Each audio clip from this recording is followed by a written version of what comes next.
around him. And it's not that he was throwing fits and kicking over C-stands and throwing boxes or anything. And so I'm living that dream, and it's one around him, and it's not like he was losing it and kicking over C-stands and throwing boxes. I'm living that dream, and it's great. I tell a new story about the Golden Age and the events that made it what it was every day.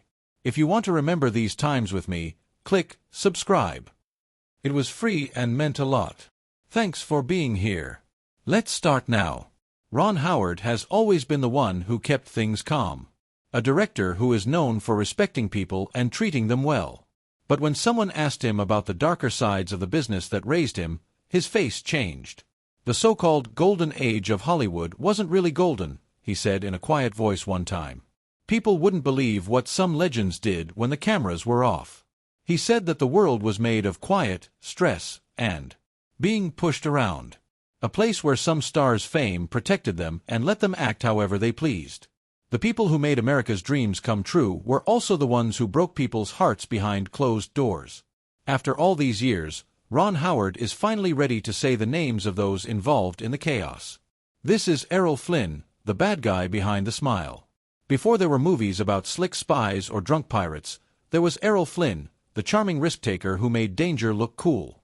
On screen, he was the perfect explorer, brave and smart. Howard says that when he wasn't on TV, he was a completely different person, careless, impulsive, and motivated by ego. Flynn was born in Tasmania in 1909 and became famous overnight after starring in Captain Blood in 1935. He first came to Hollywood in the 1930s. His charm made studios a lot of money, but behind that shine was a man who was dealing with major addiction and personal chaos. Everything around him was getting bad by the early 1940s. Along with two young women, Peggy Satterlee and Betty Hansen, he was charged in 1942. The story was in every newspaper in the country, which split the country in two. Flynn laughed through the evidence, as if being famous let him off the hook for anything. Warner Brothers hired high-level lawyers. Fans camped outside the building, and people who worked there said that some witnesses suddenly vanished after being pushed by powerful people. Even though Flynn was found not guilty, the shadows around him got darker. Years later, private letters from 1978 showed that he was talking about how he behaved and making fun of people who said they were scared of him. Ron Howard said that reading about that event changed his life in a big way. That moment he realized Hollywood could protect bad people as long as they smiled for the camera. People saw Flynn as a symbol of rebellion. From the inside, he was a warning sign for walking. Years of drinking, drugs, and bad money management ruined him. And in 1959, when he was only 50 years old, he passed out in Vancouver after pushing his body way too far. Heart failure, cirrhosis, and ulcers were found in his medical report. Howard, though, says the real reason was easy. Flynn was very selfish and took everything from everyone and gave nothing back. His story showed how Hollywood has lost its morals. It showed that charm can hide bad behavior and fame can't save everyone forever. This is Kirk Douglas, the man who always fought. Ron Howard thought that Kirk Douglas was the most contradictory person in the world. On the screen, he talked about fairness, bravery, and dedication. Off-screen, though, folks had very different memories of him. They are always ready for a fight and are very sharp. She was born Iser Danlovic in 1916 too. Douglas came from an immigrant family that was having a hard time. He got himself out of poverty by working hard. Spartacus made him famous all over the world, and by that time he had power, money, and respect. But the people who worked with him said he could lose his cool in an instant. Crew members said he was hard to please and would snap at any time, making everyone nervous and stressed. Deborah Padet once said that she didn't just want to be in charge of a scene. He wanted to be in charge of everyone there. It was Ron Howard who watched Douglas perform while he was learning the trade. He later said that behind that smile was anger, the kind that eats at you slowly from the inside out. Douglas had that determined attitude for the whole of his career. Over the years, many old Hollywood sources have told disturbing stories about how he treated women.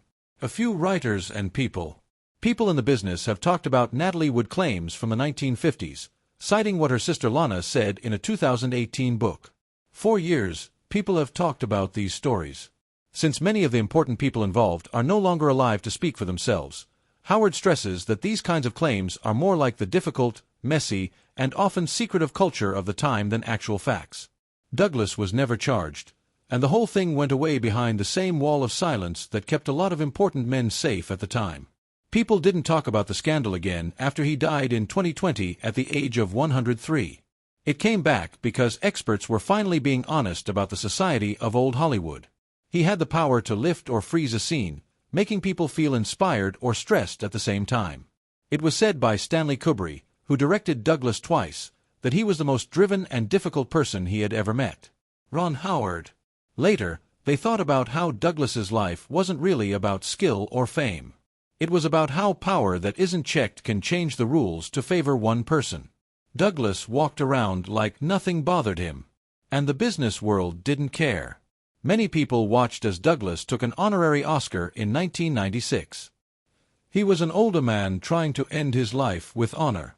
Howard saw something else, though. Someone who had spent decades staying 2 steps ahead of his own inner battles gave his last act. Behind all the cheers was a truth that Hollywood never wanted to face. Some of its most famous figures built their careers on more than just skill. They used fear, control, and power to get ahead. Faye Dunaway is the cruel queen. Kirk Douglas stood for explosive anger, and Errol Flynn for greed. Faye Dunaway, on the other hand, was a whole different kind of danger. Ron Howard saw her as proof that Hollywood's dark side didn't always look like murder.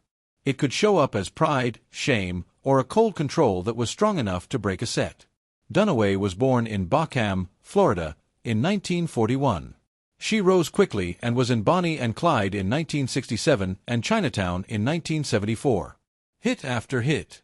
With her cold, magnetic aura, she seemed untouchable, almost like a myth. But behind her glitzy exterior, people in the business talked about how mean she was to them.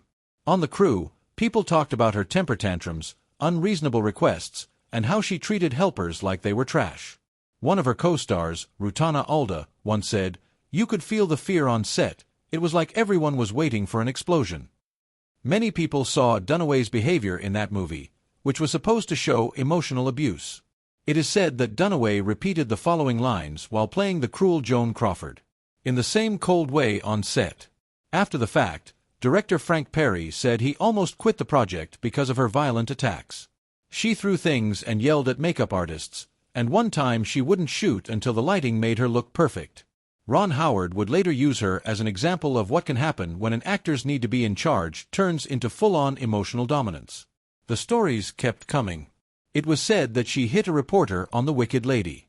On Don Juan DeMarco, the team said she made the assistants so uncomfortable that work had to stop for a day. Jay Bernstein, who used to be her boss, said, "Faye doesn't just play divas, she becomes them." By the 2000s, the anger had finally caught up with her. Hollywood stopped calling her, and directors stopped working with her altogether because they said she was too hard to handle. After being taken out of a Broadway show in 2011, Dunaway put the blame on everyone but herself for Tea at 5. A reporter asked Ron Howard about her impact, and he gave a careful but sharp answer. She was so focused on being perfect that she forgot how to be kind. It wasn't a quick fall for her. It took years to happen. The woman who used to rule Hollywood was left alone and shunned, even at parties honoring her own movies. Howard saw her as a sign of what happens when ability doesn't care about others. John Wayne, the ruler of the West, once said, "People talk about power. In Hollywood, power without grace turns to poison." John Wayne was one of the tallest actors in movies. For many, he was America itself, the cowboy, the fighter, the tough hero who never gave up.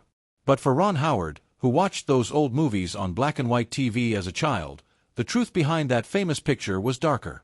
Ron Howard said that when people found out who John Wayne really was, the hero picture fell apart right away. "I no longer saw the hero. I saw the mean guy who dressed up as his country." He thought about it and talked about how hard the truth hit him. Wayne, who was born Marion Morrison in Iowa in 1907, worked his way up through the studio system by selling a fantasy of unbeatable toughness. People believed in this brand of manhood wholeheartedly. In the 1950s, Wayne did more than just play. He was pushing a whole way of seeing the world. For him, disagreeing was a sign of weakness, and any sign of success was a sign of betrayal. On movie sets, he was in charge through stress and never through calm. Techs who didn't do what he wanted were yelled at in front of everyone. When Duke was angry, the air froze, actor Christopher Mitchum once said. He said you either stood with Wayne or you were gone. Howard said later that this kind of setting wasn't art at all. Fear is acting like it is being controlled. Wayne's bad behavior didn't just happen during fights. He often put women down, made fun of Native American actors working on westerns, and ignored black actors who didn't play stereotypical parts on set. People are still shocked by the Playboy interview he did in 1971. He said hurtful things about Native American land rights and black Americans that showed a lot of racism, all while saying that movies needed men, not whiners.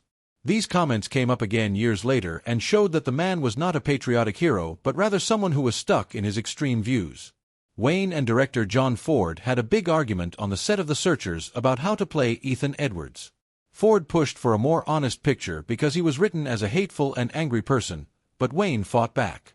At the end, it was clear that both the character and Wayne were mean. Being cold. Ron Howard, who studied the movie at USC many years later, said, "It's scary because you can't tell where the role ends and the man begins." Wayne never changed his mind, even when he was sick with cancer and near the end of his life. He ignored criticism and said that things were different now. He stuck to his old beliefs until he died at age 72 in 1979. A lot of people still thought of him as an icon, but directors like Howard saw his story as a warning. Power that is based on bias doesn't get smarter with age. It gets bad. Howard once said, "The myth lived on, but the man who made it didn't deserve the legend." Roman Polanski, the prisoner of shame. Ron Howard thought that the name Roman Polanski stood for one of the hardest facts that Hollywood had ever tried to hide. "Brightness and evil can live together," he once said, talking about how painful it was to find out the truth behind the image of the director. Howard said, "I liked his movies before I knew who he was. Then I realized that talent doesn't always clear someone, sometimes it hides them." Polanski's rise seemed unstoppable. His parents were Polish, and he was born in Paris in 1933. He lived through the horrors of occupation during World War II, and Hollywood didn't even know his name. Critics loved his early movies, like Knife in the Water and Rosemary's Baby. He was able to turn fear into art that scared people. Howard later said that the dark themes in Polanski's flicks were more than just stories. As you can see, there was a man hiding storms behind the camera. Things changed in 1977. After a picture, Polanski was arrested after an incident involving a young teen. A session. Because the evidence was good enough, he pleaded guilty to a charge of doing something illegal with a child. A serious statement with a lot of weight. But before he could be sentenced, Polanski left the U.S. and moved to France, where he refused to return.